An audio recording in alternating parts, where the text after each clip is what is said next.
Érdekes egy kifejezés az, hogy saját szavaival. Lehet hallani iskolákban, no meg a bíróságokon. Például azt mondja a bíró a szemtanúnak, mondja el a saját szavaival, mit látott. Na de kinek vannak saját szavai? Mert jó magam például pontosan ugyanazokat a szavakat használom, mint önök, vagy bárki más ebben a hazában. De elhatároztam, hogy amikor a legközelebb arra kérnek, hogy a saját szavaimmal meséljek el valamit, majd ezt mondom. Knik fog vorni, vakva, bon. Saját szavaim.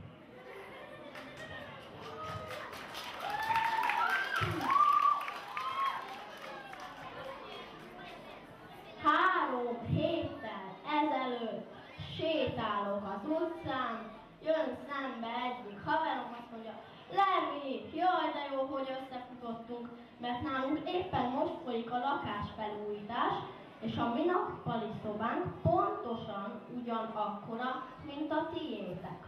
Azt mondja, elárulnátik hány tekes tapétát vettetek a nappalihoz? Hát mondom, persze, hogy elárulom, nem titok, 15-öt. 3 napra rá, megint összefutok vele, azt mondja, Levi, de hát nekünk 6 tekes tapéta megmaradt. Hát mondom, nekünk is.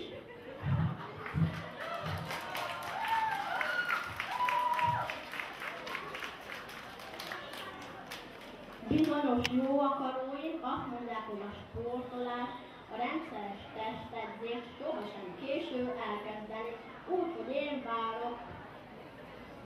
Addig is a nagy várakozás közepette vásároltam magamnak egy komplett vízisíj felszerelést. Most keresek egy olyan tavat, amelyik lejut.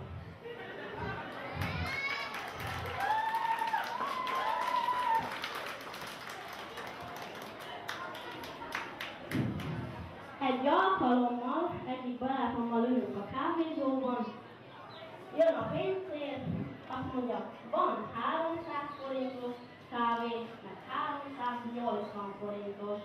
Mondom, mi a különbség? Azt mondja, 80 forintos.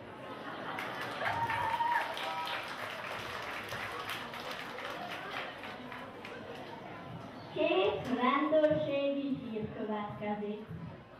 1. Még mindig szabadlábon van a hírhedt bandzsabetörő. Ha észreveszi, hogy éppen az én házát kérleli, szóljon a szomszédoknak.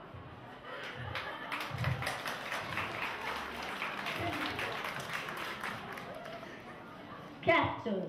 Egy kamion, amely levágott emberi hajakat szállított parókakészítés céljából, felborult, és a rakomány az útmenti mezőn szóródott szét. A rendőrség most fésüli át a telepet.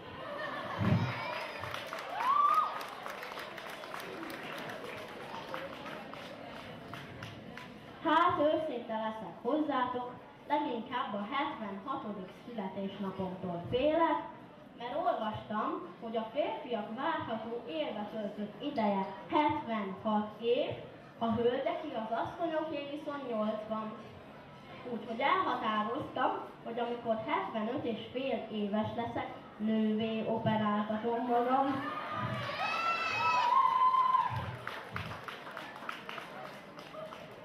Köszönöm.